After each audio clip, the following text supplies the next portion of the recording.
Good morning. So, God has placed on my heart to share His word verbally and visually.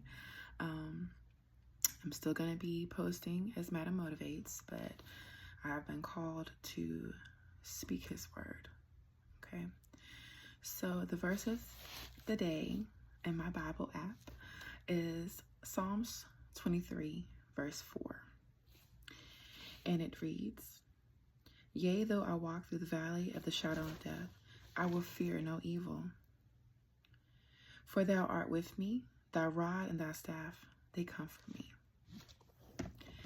You know, David, of course, was a shepherd, and the rod and the staff is something that a shepherd has to lead his flock.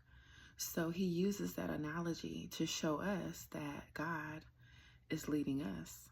And that rod, that staff, that assurance that we know that He is there and that He's leading us, that's what offers the comfort.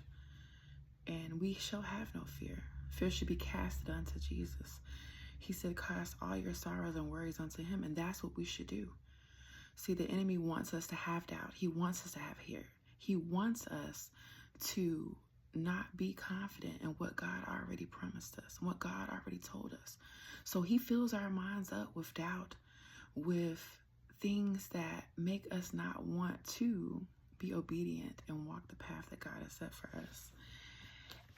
In my Bible here, this is a women's study Bible, so let us have a little bit of breakdown and things of that nature. So in this, it says that in what is undoubtedly known as the best known of Psalms, David uses the imagery of a shepherd to highlight God's blessings and protection of His people.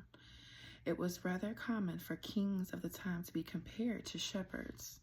Although King David was firsthand in his experience in the role, which was in 1 Samuel chapter 16, verses 11 through 13, and chapter 17, verses 34 through 35.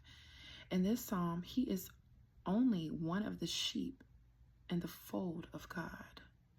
The prophets will later describe the distress of the people by using an absent shepherd or a bad shepherd analogy, which is in Isaiah chapter 56, verses 9 through 12, as well as Jeremiah chapter 25, verses 34 through 38, and Ezekiel chapter 34, verses 1 through 11. As well as Zechariah chapter 11, verses 15 through 17. However, David's description